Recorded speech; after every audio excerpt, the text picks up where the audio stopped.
Audio Unleashed.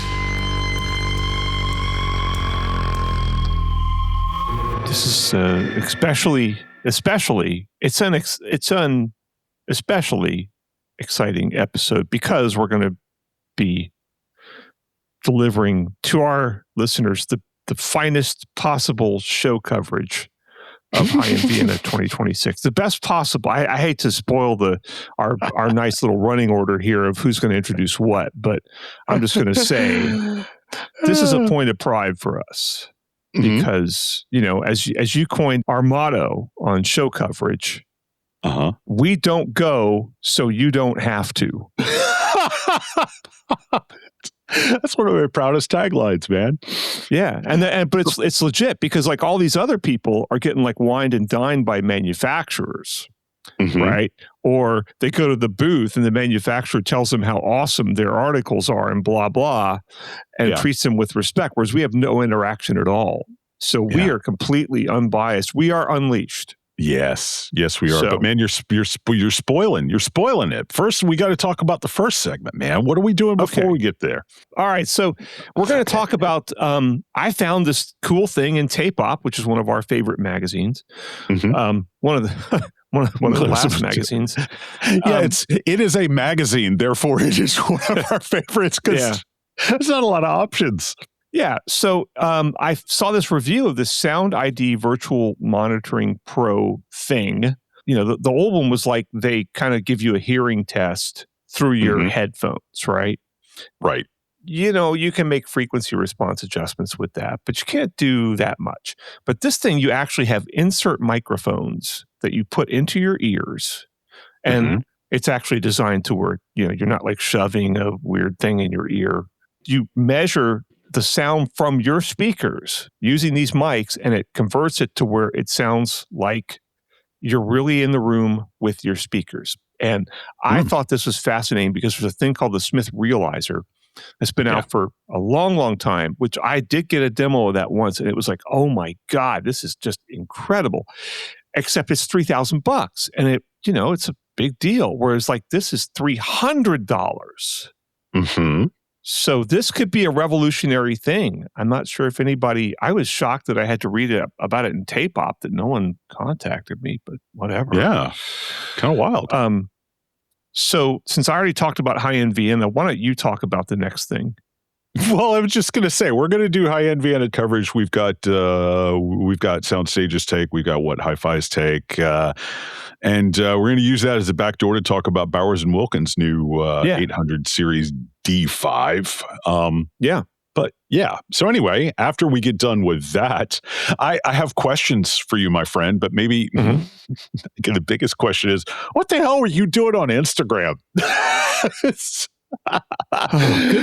Good point. Yeah. I never get on Instagram, but it's called Why Is Everyone Suddenly Obsessed with Sound Systems? And it's an Instagram channel from death to stock, whatever that is, which I didn't care. It's a video. It's a short form I'm going to video. explain it to you anyway, but I'll wait for the proper segment to do that. Okay. I'm going to bore you with information you don't give a crap about. They're talking about, why is everyone suddenly obsessed with sound systems? And like a lot of people in terms of fashion and all this kind of stuff are really into the style and everything of sound systems. And, Steve Guttenberg has talked about this, the Audiophiliac on YouTube has talked about this a lot.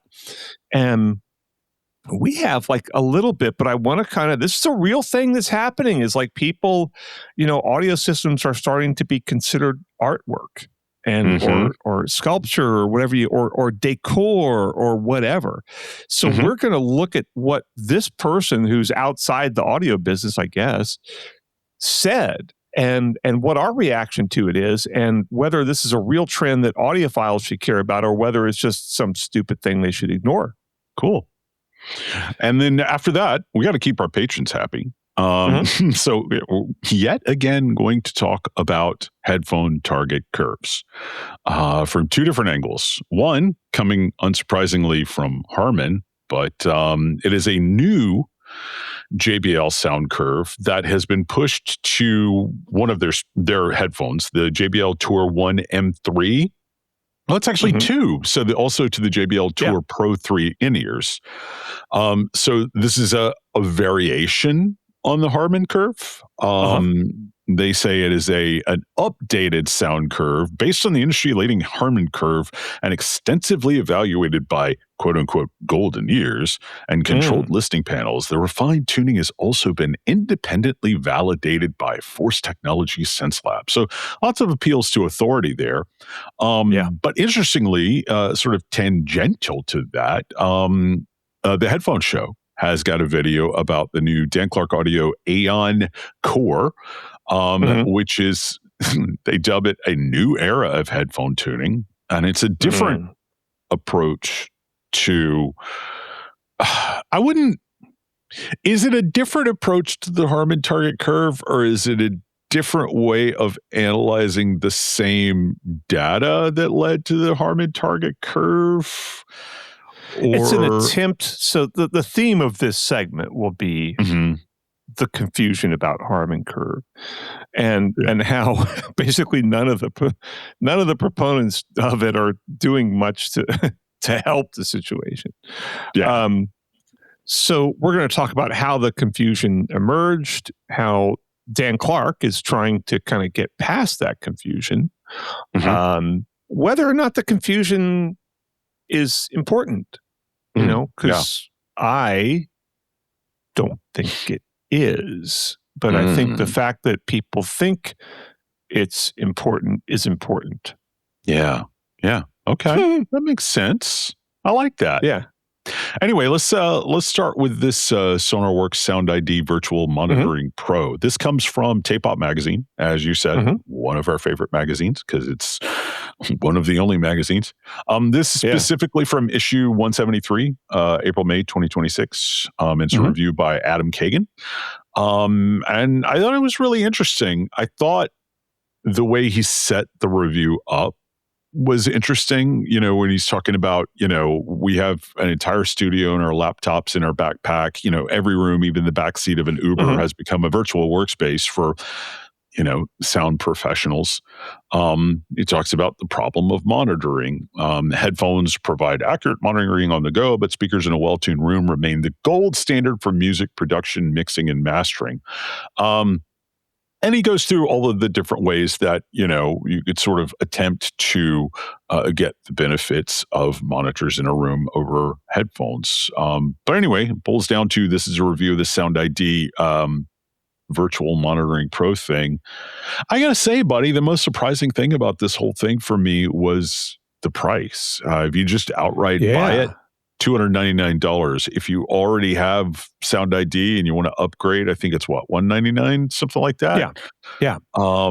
That's pretty wild. And that, I think, includes the tiny little microphones, the binaural microphone that you stick in your ear and connect your system with USB. I mean, I would have figured that thing alone would be $299.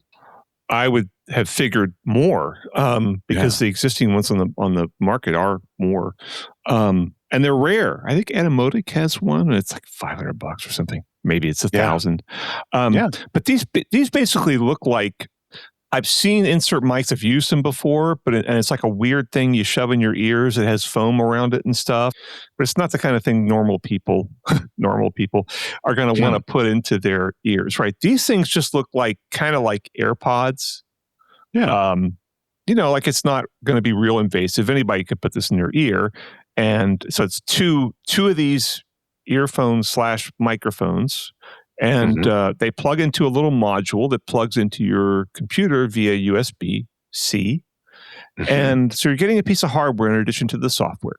It's also the whole SoundID thing, which is where, you basically say, you do a hearing test. You're like, okay, here's the headphones I'm using, and it'll give you, it'll try to make it sound like you're in a studio, but it really doesn't work from a full HRTF standpoint. That means head related transfer function, right? And that's the whole, you can do a frequency compensation, right? Which is great. That's good. But what you can't really do with just normal sort of compensation systems that don't do in-ear measurements is you can't really get an accurate spatial portrayal right?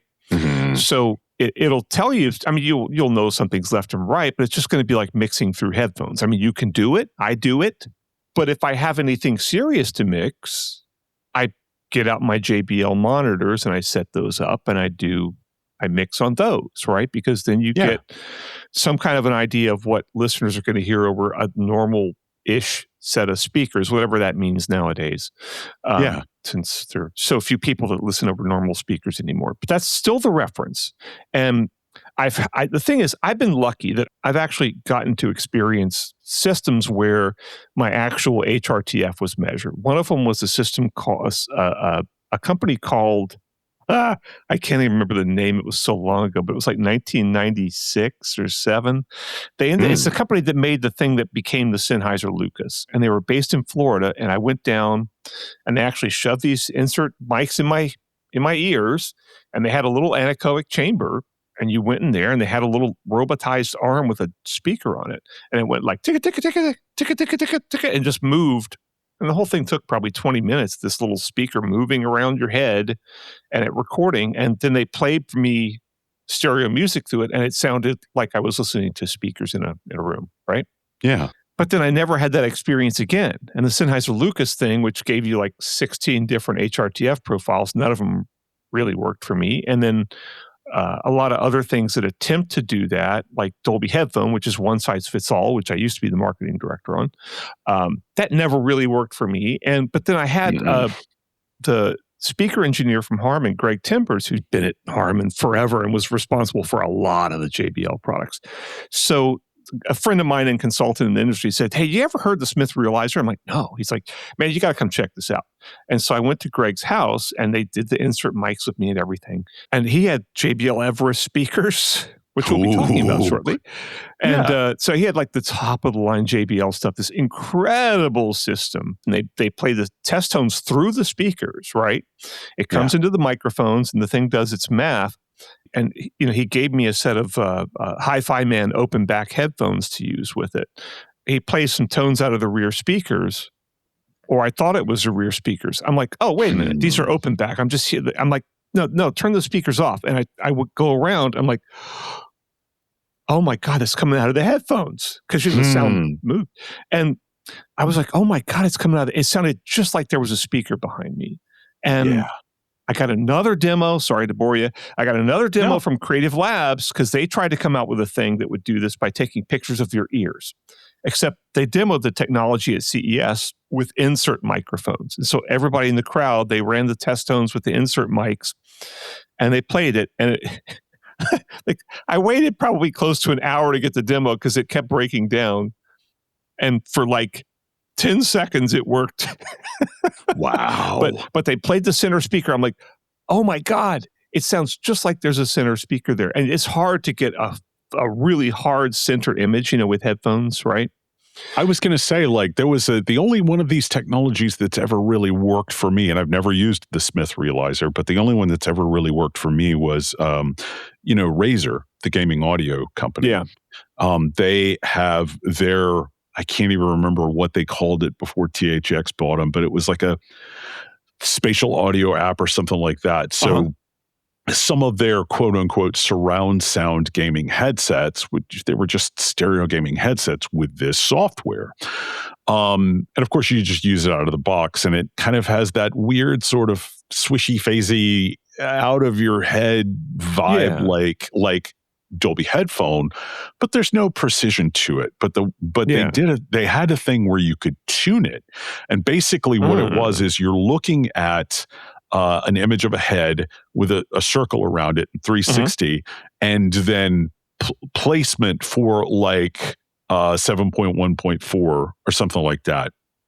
And you could touch one of these icons and play a sound, and then you move the slider around the ring until you're hearing it matching where it's showing in the diagram. So for each of the virtual channels, you could then spread these dots on this ring out and get it to the point to where it was really, really sort of the best virtual surround sound that I've ever heard. And yet, even at that, it couldn't do a virtual center. It could do really incredible virtual surrounds. It could do really good virtual height effects. The left and right was outside of your head and in the sort of space around you. It really matched up well with the visuals on screen, and yet it just couldn't center. Yeah, so I'm hoping, I would guess I will probably end up buying one of these things because, did I tell you I'm retiring? Yeah, you did. I'm already getting projects from other musicians who want me to help them with their releases and things like that. And I'm thinking like, I could get one of these things and then I don't have to set my JBLs all the time. And maybe I'd still set them up as a last thing. But like, I mean, so much of my work gets done at Starbucks now or equivalent to Starbucks, other coffee house. And I've always been that kind of guy. And I'm kind of like, if I got this thing for $300, and then I can use it with whatever, because you basically, you run your test with this thing. This is what I gather, is you run your test with this thing and then you tell it what headphones you're using, right? So I can use Sony 7506s or something. Yeah. And I can go over to my favorite coffee house, which is not Starbucks. It is Artisan's Books and Coffee in Everett, Washington. And I can sit there with my 7506s on and do a real mix for somebody.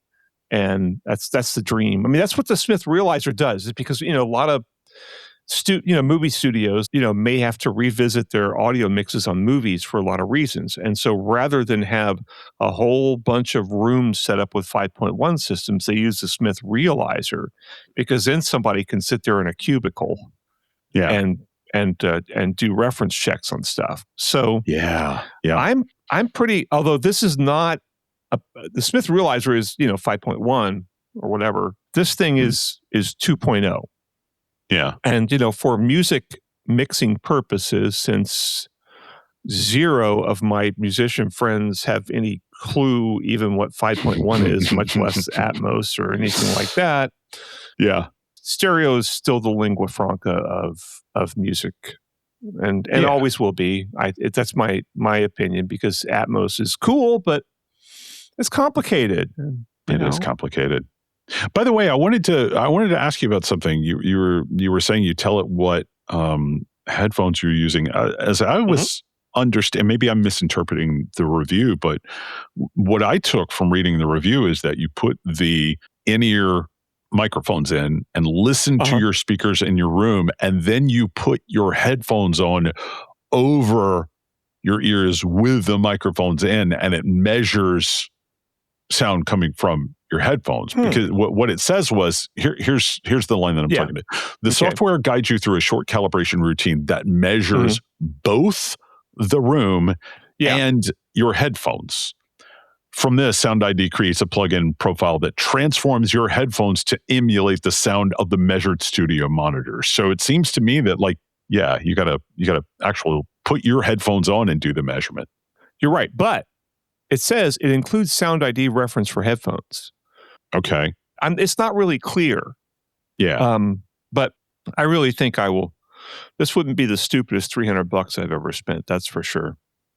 No, absolutely not. Long way from it. So I'm thinking, I'll probably just get one of these because. So now here's another question. Yeah, here's another question for you. Sorry, I didn't mean to interrupt you. No, go ahead. My tongue got ahead of my brain there. But so right now, what this is creating is a plugin for a DAW like Reaper. Yeah. This is not you're not gonna be running this through, your headphone app. Do you think that there is a market for a consumer version of this for enthusiasts, for people listening through, I don't know, Roon or something like that? Because, Roon will let you do some, parametric EQ, headphone tuning and things like that. But do you think this has appeal for the ultra headphone enthusiasts to do sort of room recreation? Because I remember one time I was talking to Mark Waldrop of AIX, and he was saying, with the Smyth Realiser, people trade rooms almost like, Pokemon cards. Oh, I've got, the sound profile of this studio, and I'll trade you this file for that. Yeah. So I wonder if we'll see something similar with this. I don't know, but it's exciting technology, and I don't say that a lot in audio. No, because no, so much of it is not. Yeah. This is an advance that I've been saying for a long time. Like, why can't they do the Smyth Realiser for, at a price that normal people would pay? That would make sense. And this might be that. It might be that. This might be something that audiophiles could really glom onto. And I expect they probably will. And there's probably already a bunch of stuff in forums about it. But I don't go to a lot of audio forums. No. So not unless you tell me to. And even then, I'm still shocked you went to Instagram. Like, I was literally flabbergasted. I have an Instagram account. I know. I don't think I ever posted anything on it. Oh, all right, buddy. Well, you want to take a break and go get some water and come back and talk about High End Vienna? I can't wait. All right. We'll be right back, y'all.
And welcome back. This is Audio Unleashed. And this time around, we're doing our whole Statler and Waldorf thing on a trade show, big trade show that we didn't go to.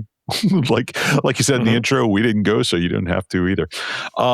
This is High End Vienna, interestingly enough. So High End has High End has for the past 20 years been in Munich.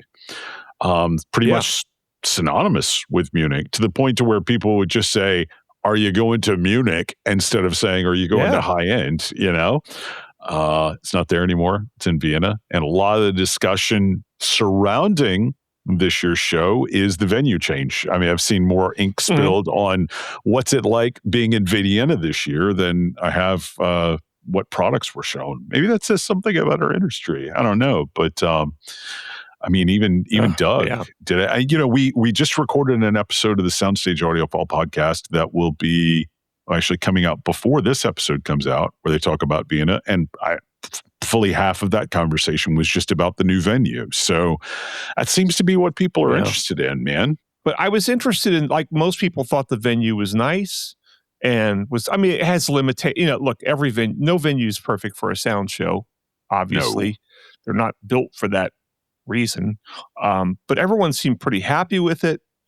And, I can't opine about it, but what I can opine about is all the products that were introduced. I want to say something about the venue, though, because I thought Doug had a really interesting observation. Yeah, when he was talking about, they basically had two areas. One of them had a sprung floor, and the other one was just, straight up concrete slab. But what's interesting is they had in-room sound systems in the area with the sprung floor, and then had a headphone set up in the area with the concrete slab. And he's like, with the area with the sprung floor, there was like a resonance, like you could feel the floor vibrating with the audio. So if they had just swapped those two, and maybe they will next year, I don't know. But I just thought that was really interesting. They didn't think through the implications of having hi-fi demos on a sprung floor. Okay, I would say there were two really, really major introductions. And one of them was that Bowers & Wilkins unveiled the new 800 series Diamond D5 speakers, right? Which is, I can't remember what generation. Is this the fifth generation of the 800 series? I think so. I think it is 5th or 6th. Okay. But the 800 series is sort of the iconic B&W speaker, which was famous. It was launched in the 70s.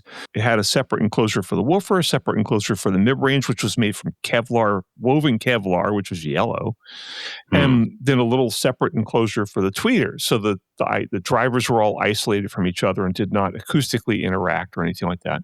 And it was revered as like one of the great speakers of the day. It was accepted as the monitor for classical music recording. In the early 90s, Bowers and Wilkins started doing a lot more PR work, basically. I never got 801s, but I got 803s and like 805s and stuff. And then I've listened to several of the upgrades of this system, and I've reviewed several of the speakers. And I will say there is a substantial variability in the there has been. I don't know about the new series. Because, now they're owned by Samsung, basically. Which owns Harman, which owns SoundUnited, which owns Bowers and Wilkins. I don't know to what degree that will change things. I would guess probably not much, because they're still developed in England by the same bunch of people. And but there has been substantial variability between different models of the 800 series line. And I've heard somewhere I'm like, God, these are great. And I've heard somewhere I'm like, man, these are not great. I think I only heard like the D3s and the D4s, and they both sounded very smiley to me. Very smiley. But it depends on which model in the series you're hearing. Like when I originally was testing them, the 803s and the 805s were kind of regarded as among the cognoscenti. As like, those are the best. Those are the ones that are the most neutral. But, I heard, God, I went to somebody's house, Stuart Walpin's house, an audio writer who you may know. No. But he had 802s, and I listened to him in his apartment in New York, and they sucked. They were really dead silent. I was just like, God, these are... And I had the 803s, and I thought like, oh, I get to hear the 802s now. These are a step up. But like, boy, it was not good. And I don't think it was just because his room sucked or anything, because his room seemed fine. But I've tested so many over the years, and I just remember I tested like a new... my old boss, Bill Curtis, had the 800s, which were like the super elite. As opposed to the 801, 802, 803, 804, 805. And they were great. I loved them. But, it's interesting, though, to look at what's gone on in the industry since this speaker line was introduced. And the audiophile world has split. Argue with me if you want, but the audiophile world has split into two camps. There's the Veblen goods camp, right? Which is, rich people buying stuff that rich people buy because rich people buy it. And then there's the wackadoodle audiophile camp where they buy, these big tube amps, single-ended tube amps that put out like 9 watts, and they buy these super high sensitivity horn speakers that look like they were built 80 years ago. And so you have kind of those two camps, and Bowers and Wilkins is certainly in the Veblen goods camp at this point. I'm not saying their speakers are bad, and I'm not saying they're overpriced, because they put a lot into them. These are very well built. Every one of their speakers has been exceptionally well built and really sturdily braced, and they put a lot of work into the drivers. The voicing, I can't speak to. I'm just going to say, as I said before, some of them they really got right, and some of them I think they didn't. But I was reading the What Hi-Fi coverage, and I really found this paragraph entertaining. B&W says this range has been 5 years in the making and is, quote, the most advanced loudspeaker range we've ever made and the ultimate embodiment of John Bowers' true sound philosophy. It aims to deliver a flawlessly accurate rendering of the original recording. And I was like, but does it though?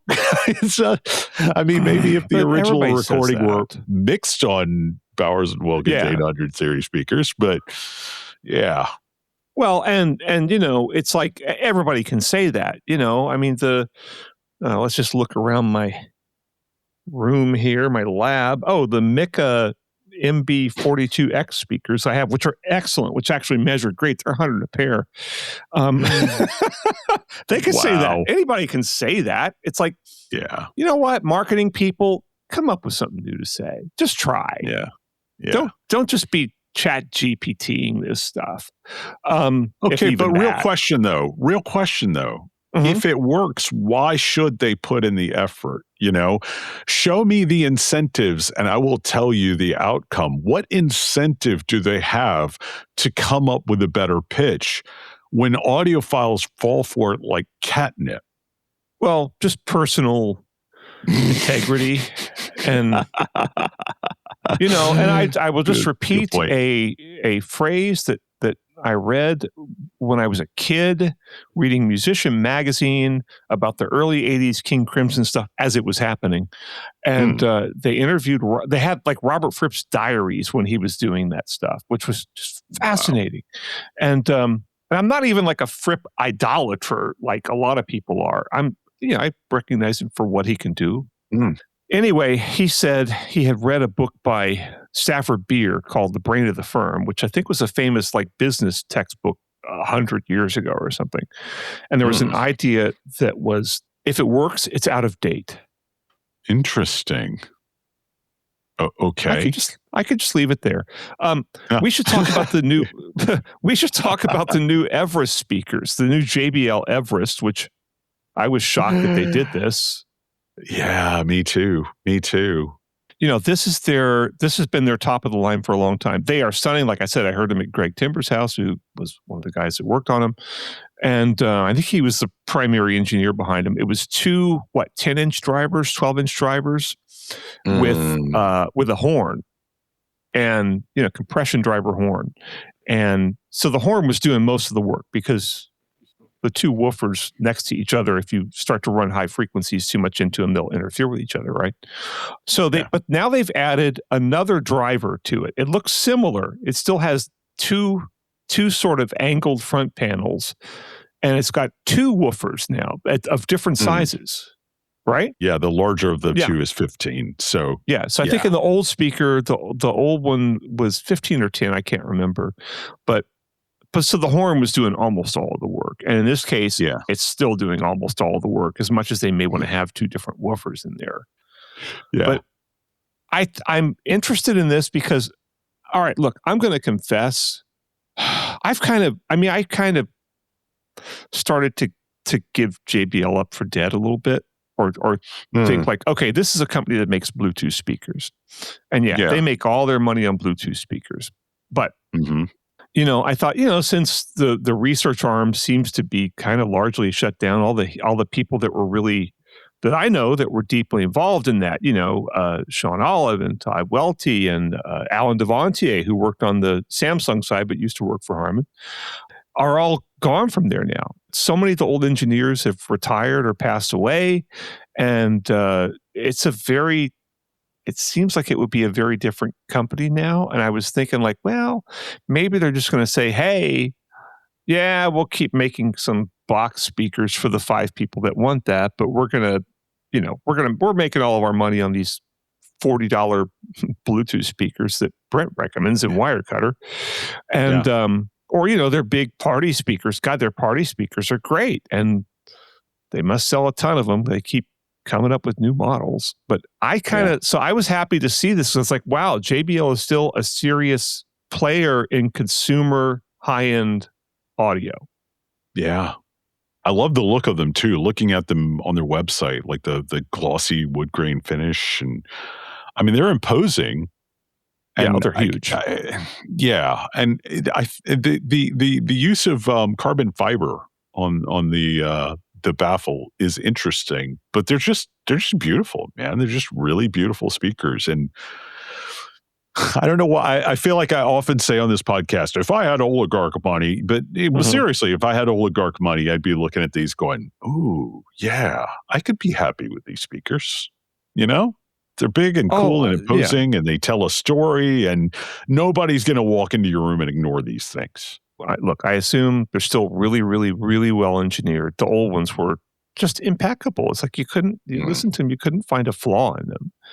Yeah. I mean, and even people who are like, oh, I don't like horn speakers. Well, you'd listen to these and you wouldn't think you're listening to horn speakers. Right. I got to say, buddy, we used to, when we do these, we would pick our favorite product of the show coverage and the thing that we would most want to check out. I got to say, I'm gonna Babe Ruth this one. I'm gonna call it. I'm gonna guess, of all of the products that are in all of the articles that we're gonna link in the show notes, I think I know which one was probably your favorite or the one you would want to check out. What's that? And that would be the Clear Audio Rammstein turntable. Oh yeah, absolutely. Absolutely. I mean, that's got you written all over it.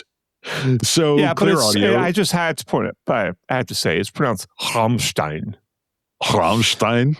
Okay, Yeah. Interesting that the city is called Rammstein, but the band is Rammstein. And who cares? Anyway, but yeah, I was going to say probably the star of the show for me, in terms of being the most ridiculous thing, was, because that's the star for me. Magnetar Audio has their new you think, like, is anybody making DVD Blu-ray players anymore? But they are, and they have a new universal media transport, which is something we haven't heard in a long time. And it's basically a 2-box Blu-ray, DVD, CD, whatever player, with the power supply in the bottom and the all the drive and the audio stuff up top, and it's just a transport. I don't think there's a DAC built into it, and it costs. I'm looking. The price was. I seem to remember it was something. One of the guys was talking about it. It's something like $30,000 or something like that. Yeah. Again, I reviewed one of their universal 4K players, and it was basically just it was a reskin of the last Oppo 4K player, same MediaTek board, same connectivity and everything like that. But yeah, they're going all out with this one, aren't they? Yeah. Well, actually, I'm finding here's a German site that I've gone to. No, this is an Austrian site, even better. Apparently, the price has not been announced. Somebody was saying, I think it might have been Edgar Kramer on Hi-Fi 5, who writes Soundstage Australia. I think he said it was going to be like $30,000 or something. Maybe they tipped him off a little bit. Wow. But it's kind of, that's the whole thing. Is it really any better than a Sony Blu-ray player you buy for, whatever they cost nowadays, 100, 150? Yeah, probably not. I mean, although, look, I like a lot of stuff about the MediaTek platform. I liked that Magnetar UHD Universal Disc Player, which is, I can't remember, but I don't know, $1,000, something like that. But I like it because it's got a lot of little features that you don't often find on consumer products, like something you're going to buy at Best Buy. Not that anybody buys anything at Best Buy anymore, but you know what I mean? Yeah. It's got things like subtitle shift. It's got the ability to, I'm a big Godzilla fan, right? And Godzilla -1, there was a really, really great Japanese 4K Blu-ray that came out, but there were no subtitles on any of the bonus features, right? Yeah. So a lot of American people are importing that disc and can't watch any of the bonus features if they don't speak Japanese. Well, you could go download the subtitles, put them on a flash drive, plug them into the front of the Magnetar, and it'll load them automatically. That's not a guaranteed feature on sort of mass market, 4K Blu-ray player. So I think there's still some value in enthusiast targeted stuff. Yeah. That said, I'm not defending this crazy 2-box transport solution. I mean, this is a little over the top. So again, it's Veblen goods. That's just so much of the industry now is just this rich guy stuff. And that's fine. I mean, look, car industry, a lot of it is just rich guy stuff. And same with so many other industries are like that. But the good news is, like I was saying, you can go buy speakers that perform very, very well for $100 a pair. I mean, they're not going to have that much bass because they're little, but add a sub. And you can outperform. I guarantee you, I pretty much guarantee you I could put together a system for $1,000 that would probably beat at least some of the new Bowers and Wilkins Diamond D5 800 series speakers in applied listening tests. I bet you. Which we didn't talk about how much those cost, but like they're a lot. Two-way stand mount, the 805 D5, is $15,000. Yeah, that's the smallest in the line. So, yeah, they were like $1,500 when I first tested them. Wow, man. Maybe they were 2,000. They were not more than 2,000. Yeah, I mean the floor stand for that speaker, the floor stand for that thing is $2,000. That's not a pair. Wow. That's $2,000 for one floor stand for the 805 D5. Oh my God. Yeah. Oh man, Veblen goods big time. It's just like, come on, who can afford this stuff? Well, like, I mean, obviously somebody can, or they wouldn't make it. But yeah, there's like 1,000 people in the world that can. So no, there's more than 1,000. I mean, I know. I liked a lot of Jason Thorpe's coverage for the show. Jason Thorpe for Soundstage. He wrote a really cool piece about West End Amplifier, and just Jason's excited about all of this stuff. And when somebody's legitimately excited about it, that gets a little bit infectious. So I'll link to one of his pieces in the show notes as well. But we'll have links to all of What Hi-Fi and Soundstage and Hi-Fi 5, all of their coverage of the show. So, all right, let's move on. Well, right now I'm gonna go get a drink of water, and then we're gonna come back and talk about Instagram. I guess that's good. Yeah. All right, we'll be right back, y'all.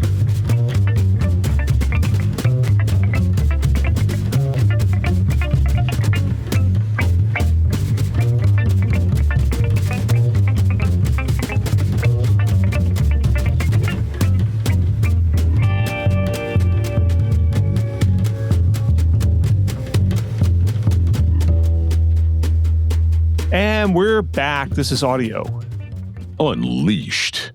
And we're going to talk about DTS. Good job. That's good. I like that. Which, but in this case, it doesn't mean digital theater systems. Is that what DTS meant? Yeah. Although I think it now just means, I think it's now like KFC where it just means DTS, right? So yeah, but there were some who speculated it meant, does this ship or does this suck? But anyway, in this case, DTS means death to stock, which I don't understand that reference at all. This is Death to Stock's Instagram channel. Death to Stock is it's sort of like a combination of like hipster Pinterest and a stock photo service that is intended to not look like stock photography. So it's basically hipster stock photos that brands can use instead of subscribing to one of the sort of boring corporate non-hip stock photo services. Yeah. And they do a lot of analysis of, visual trends and tastes and things like that. But it's all really just a way to sell their service to you. Okay. So what they're talking about is, as they put it, why is everyone suddenly obsessed with audio systems? Yeah. And this was kind of interesting to me because it actually was I've seen this. Obviously, Steve Guttenberg has talked a lot about this. And to some extent, Herb Reichert and Stereophile is this sort of audio systems as objet d'art, right? Yeah. And as almost as like an interior design thing, and like the Devin Turnbull stuff for exactly. And Steve has talked about people line up to go see the Devin Turnbull stuff. The guy who does, was it OJAS, OJAS, whatever. Yeah, I guess he made speakers, and now he does it with clips. And it's like a big ugly box. Like I used to make literally in high school when I needed a speaker, I would just get plywood and slap it together and put a driver in it, right? Yeah. And, put the driver in it from behind, slap some kind of a tweeter on it or whatever. He uses a horn, he uses, and so much of this stuff uses horns. And people reflexively say that it's better than It's better because it's old, and old was better, right?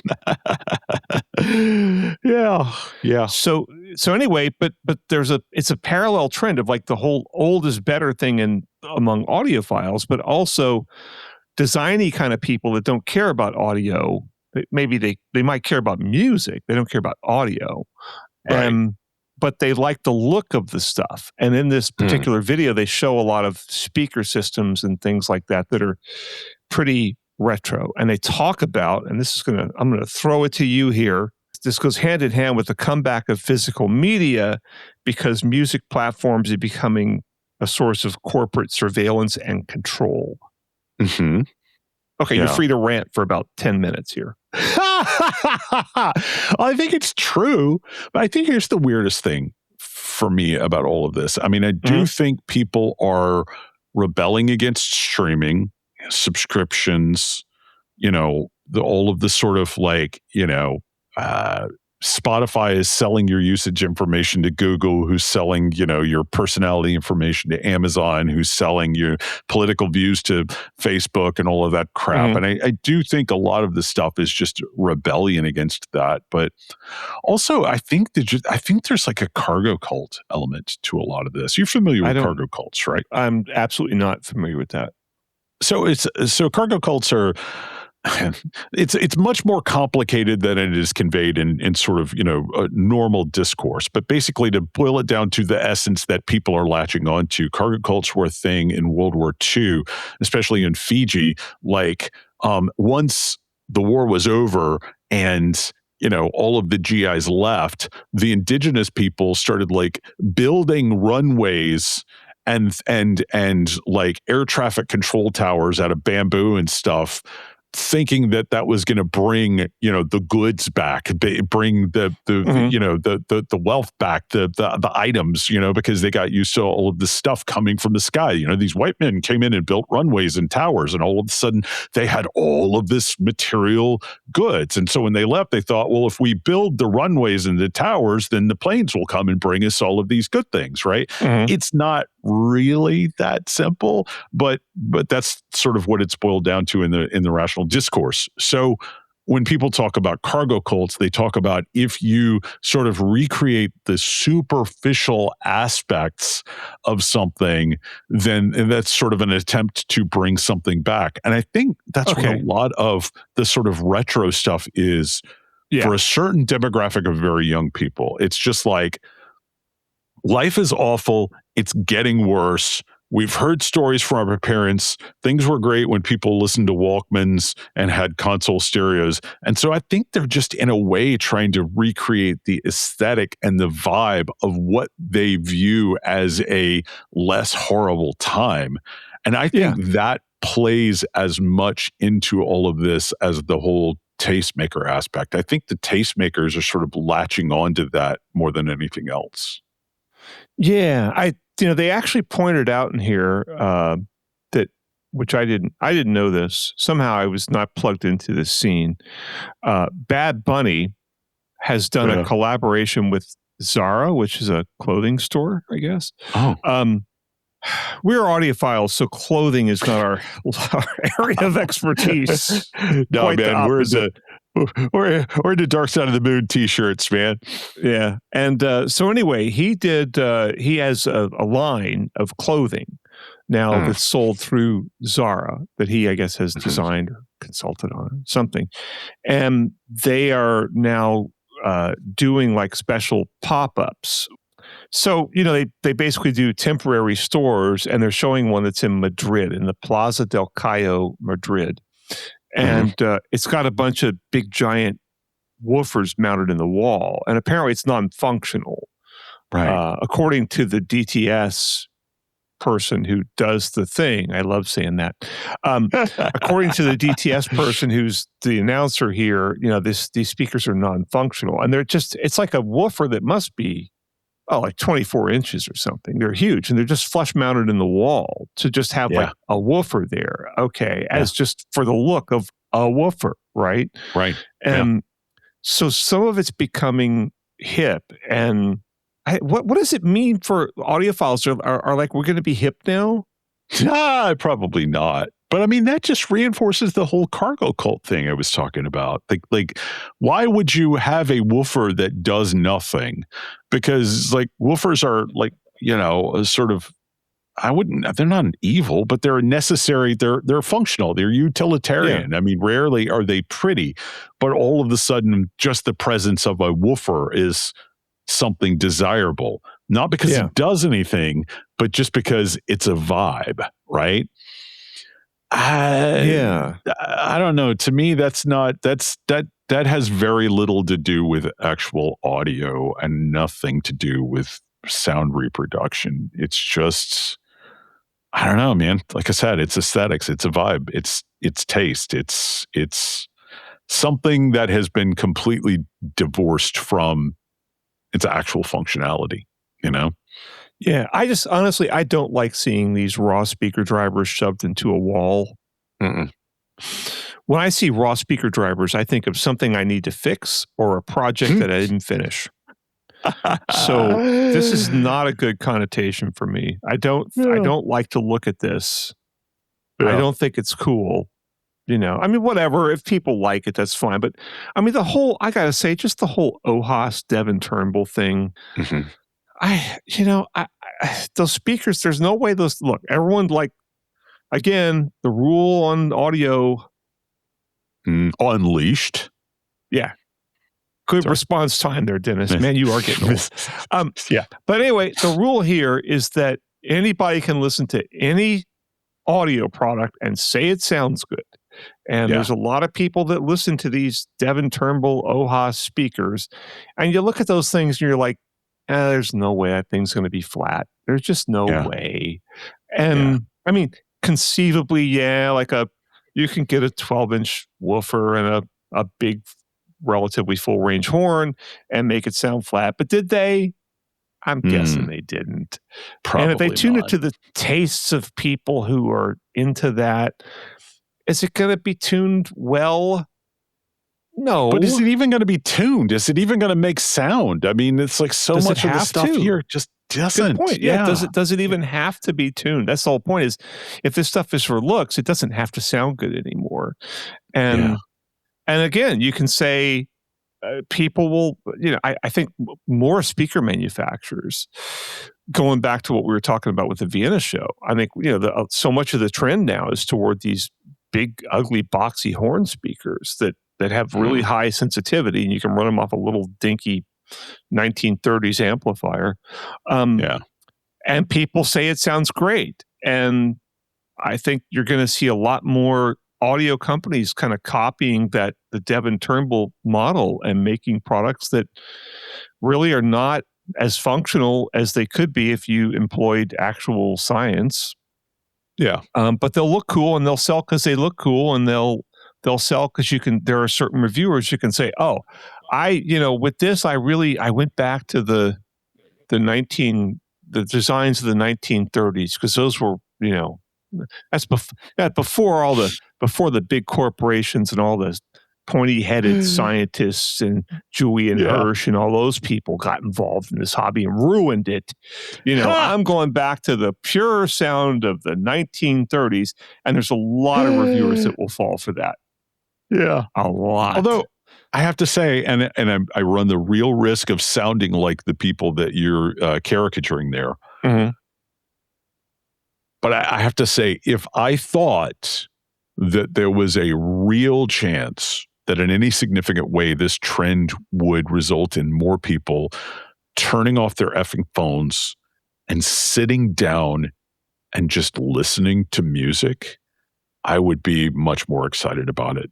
But I just don't think that's the case. I just don't see this trend of this obsession with sound systems leading people to sitting down and listening to music. And I think that's why I'm more frustrated with this than anything, because that's what I want. I want people, not checking social media, and are playing Wordle or whatever and sitting and listening to music, because I'm one of those weirdos who think it's just literally, hi-fi makes your life better. It's just good for you. It's good for your peace of mind. Show me a trend that results in that and I'll be excited about it. But I just don't think this trend is that. I don't think so either. Oh, well, what are you going to do, man? Yeah. But it's interesting, and it will have an effect. I guarantee you it will have an effect on the audio industry. It already is. Yeah. But not a good one, I fear. No, probably not.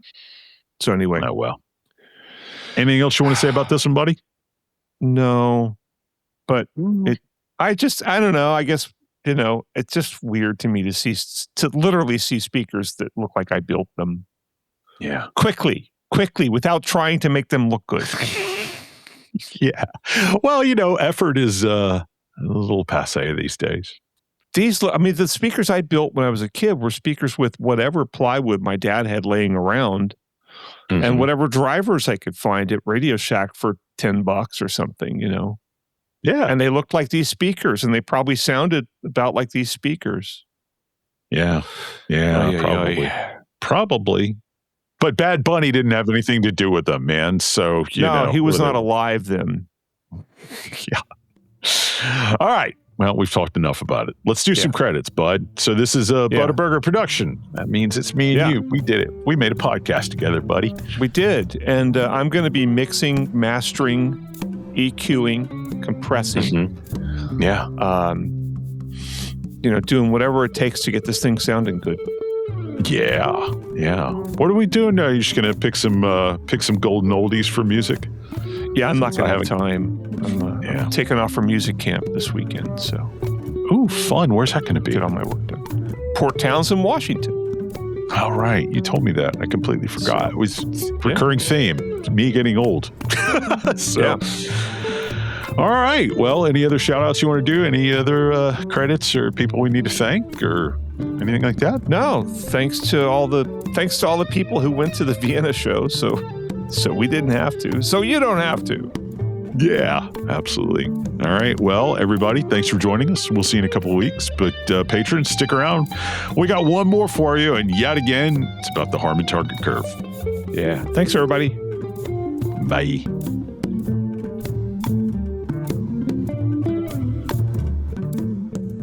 Hey, thanks for sticking around to the end. If you liked what you heard and wish there'd been a little bit more of it, we got some good news for you. Indeed, we do. If you check out patreon.com/Audio Unleashed, all one word, you can get new episodes a little earlier than everybody else. And sometimes it's like a day or two early. Sometimes it's nearly a week. We never really know until we start editing. But the big plus is that you get extended cuts of every episode. And usually that's going to mean a whole extra segment that's about maybe a geekier topic or something that's a little more personal to us or something that's just going to really appeal to the hardcore Audio Unleashed listener. Yeah, what it boils down to is if you're somebody who would support Audio Unleashed on Patreon, we're going to make sure the bonuses to every episode are really aimed straight at your interests. Yeah, and so if you want to hear these segments, you can subscribe to our Patreon for $3 a month, which is less than I spend every single day on my cup of coffee when I go to Starbucks to write my boring articles. Yeah. One more time with that URL, that's patreon.com/Audio Unleashed. Or Audio Unleashed. Yeah. Thanks. Thanks, everybody.